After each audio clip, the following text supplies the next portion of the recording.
కావ్య రాజుకైతే ప్రేమగా కాఫీ చేసి తీసుకొని వస్తూ ఉంటుంది. ఇక రాజు అయితే కాఫీ తాగడానికి చాలా సిగ్గుపడుతూ ఉంటాడు.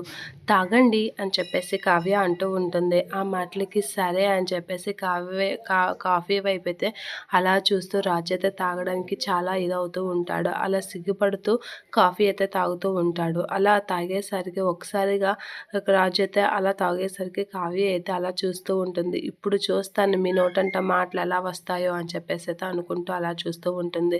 ఇక రాజు అయితే కాఫీ మింగలేక చాలా ఇబ్బంది పడుతూ ఉంటాడు. ఇదేంటండి, కోల్డ్ కాఫీ చూసాను, హాట్ కాఫీ చూసాను, ఈ కాఫీ ఏంటండి ఇలా ఉంది అని చెప్పేసి అంటూ ఉంటాడు. అలా అనగానే కావ్య అయితే ఏంటి తాగలేకపోతున్నారా, కారం ఎక్కువయిందా అని చెప్పేసి ఎటకారంగా అంటూ ఉంటుంది. నా విషయంలో వేలు పెట్టారో ఇక ఇంతే అని చెప్పేసి అంటూ ఉంటుంది.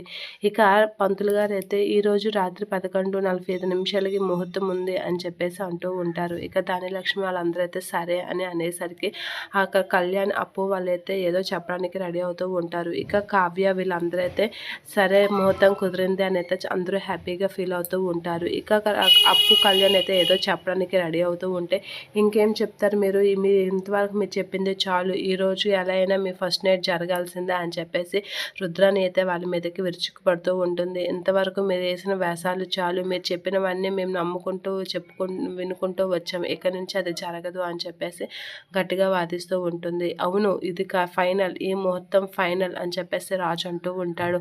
మా పిన్ని ఏది చెప్తే అదే ఫైనల్ అని చెప్పేసి గట్టిగా అంటూ ఉంటాడు. అలా అనగానే అందరూ అలా చూస్తూ ఉండిపోతూ ఉంటారు.